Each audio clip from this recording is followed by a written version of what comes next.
بسم اللہ الرحمن الرحیم۔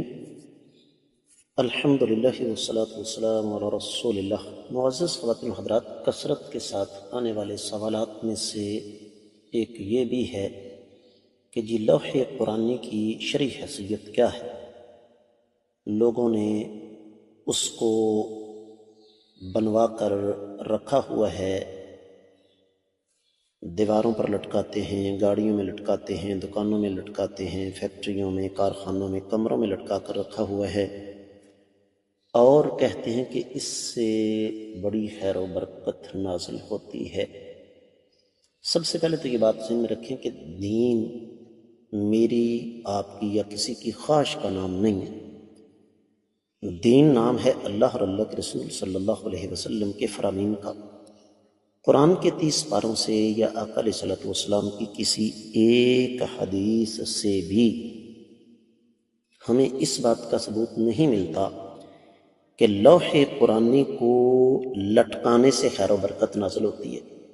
انسانی تاریخ میں انسانیت کے سب سے بڑے خیر خواہ امام الانبیاء محمد رسول اللہ صلی اللہ علیہ وسلم ہیں، اور آقا علیہ الصلوۃ والسلام نے ہمیں خیر و برکت کے لیے اذکار تو بتائے ہیں، دعائیں تو بتائی ہیں، سورہ مبارکہ تو قرآن کی بتائی ہیں، لیکن لوح قرآنی نہیں بتائی۔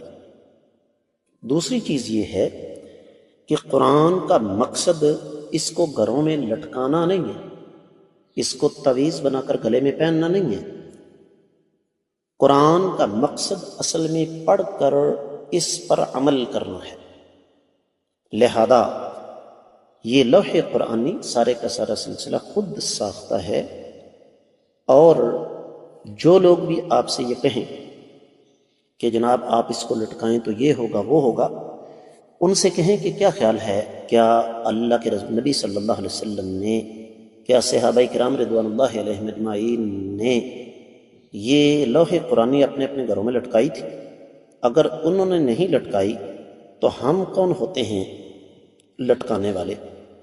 اور پھر اس کا ایک دوسرا پہلو بڑا خطرناک ہے کہ ہم نے اپنی آنکھوں سے دیکھا کہ لوگوں نے صرف لوح قرآنی لٹکائی ہوئی ہے، اسی بس کے اندر کنجروں کے گانے چل رہے ہوتے ہیں، میوزک سینٹر ہے وہاں پر لچر فلمیں چل رہی ہیں، اور وہاں لوح قرآنی لٹکی ہوئی ہے۔ کیا یہ قرآن کی توہین نہیں؟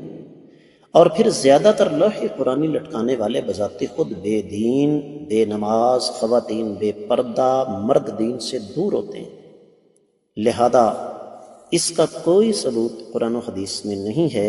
امید ہے کہ انشاءاللہ آپ کو سمجھ آ گئی ہوگی۔ واللہ تعالی اعلم۔